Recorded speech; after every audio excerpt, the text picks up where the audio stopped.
of it, the Academy Sports and Outdoors Bassmaster Classic presented by Hook, and that a great aerial view of our playing field, Ray Roberts. And man, I'm going to tell you the vibe at takeoff this morning.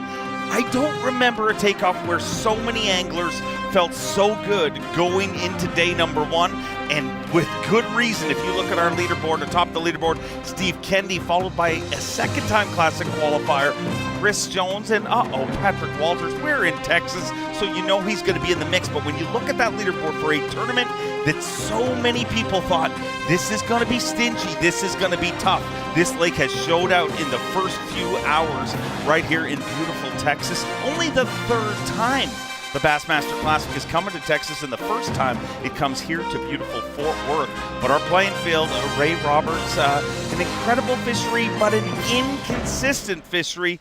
And Ronnie Moore, when you look at that map, you can see our anglers are spread all over the place. But wow, what a morning you had. I mean, to watch that go down, really, at the Bassmaster, if that's happening in an elite, it's pretty cool. But at the Bassmaster Classic, it doesn't get better than that. Especially because we only have 4 days of practice, and we say only, but they're spread out so much. So much can change from the last day they were on the water, Wednesday, to today. So to see the first 4 hours go as smoothly for Steve Kennedy, for Patrick Walters, for Chris Jones, I think they're way ahead of schedule, especially what they want. At the end of the day, they've got that already right now, 22 plus for Steve Kennedy. Ronaldo, it is the Bassmaster Classic, and this tournament is starting to take shape. So let's have a look at our Toyota midday report and have a look at how it all went down here. To start things off, why not start it with our reigning and defending Bassmaster Classic champion, Hank Cherry. And he put the first shot across the bow for the entire Classic field with this big one right there, dedicating it to his daughter who had a birthday just a few days ago. That's for you, sweetheart. Boom! And we thought maybe Hank Cherry, possibility of repeating back-to-back. He's sitting with 4 fish, and he's in 5th place right now. You are the stat rat, but you're back one because it's her birthday, not just a few days ago. It is today. It is today. It is actually today. And maybe we'll say happy birthday at the weigh-in. We'll find out. I mean, your stats are more game-driven, where I'm an emotional man, so mine are more emotional. And the Cherry family has a big opportunity. Hank said this is the first time, literally in her life, where he's going to be with her on his birthday. They're always apart. I mean, I guess he was with her the first birthday, I would assume. But yeah, maybe he might have been there. Yeah. Well, speaking of babies, here's your baby right here, Patrick Walters. Man, I got to ride with Patrick Walters on the final day of practice, and he really keeps a lot of things open, and so it makes for an unproductive practice day. He really didn't show me a lot, but he told me a lot in the way he approached it. And Walters has a couple different things going here. We've seen him really rely on a pattern we never see him do, flipping bushes and staying with it. He may end up saving some of his forward-facing sonar fish for later in the event when he gets a little tougher and changes. He may lean on that later, but while the getting's good up shallow, he's going to stay and get it. So evidently, Patrick Walters knows how to catch him other ways. Do not think he is a one-trick pony.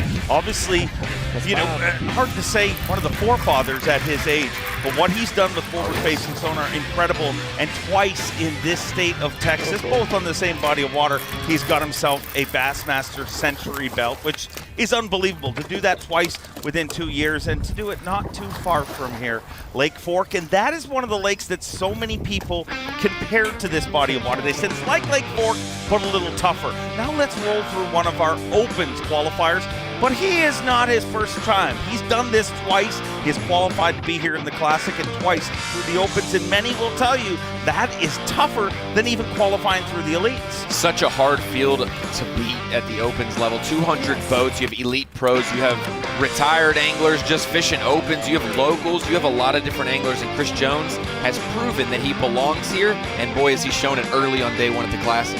A lot of different anglers, but let's go to, I think, arguably Bass fans' favorite angler to watch on live. I mean, every time he's on live, it is always an adventure, and Steve Kennedy never really holds back. I mean, whether it's a noise or emotion, you're going to know what's going on, and Kennedy would not talk to me at takeoff. That's how jacked he was this morning. I saw him wading through the water to give his family hugs because of how high the water is on the beach. He had to wade through the water to see them. He's kind of like the giggly bear. Like, he's so awkward and is unsure of what his fishing day is, but don't let me forget this.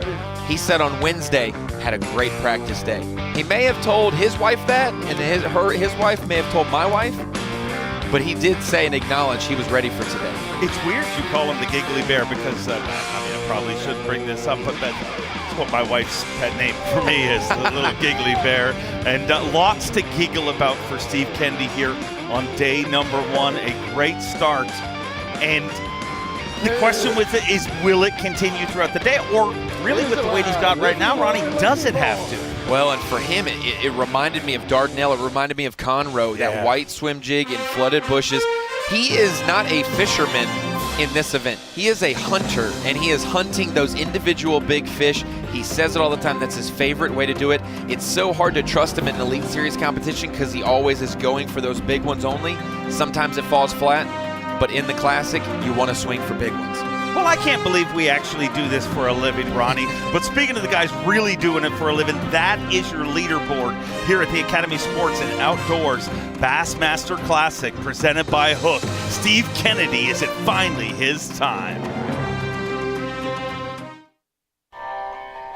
You know, a fishing rod is a lot like a magic wand. It connects you to a world you can't see, but you know it's there. You can just feel it.